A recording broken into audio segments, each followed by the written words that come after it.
Isang linggo na rin, sarap palang humilata lang. JJ, okay ka lang ba? Hindi naman kailangan na all the time makikipagbasagan ka. Pero kung kailangan talaga, go! Okay na po talaga?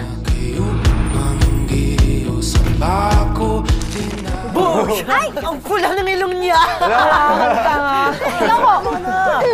Sige na, JJ! Come with me. Here's your order po. Yogurino's popular froyo with strawberries.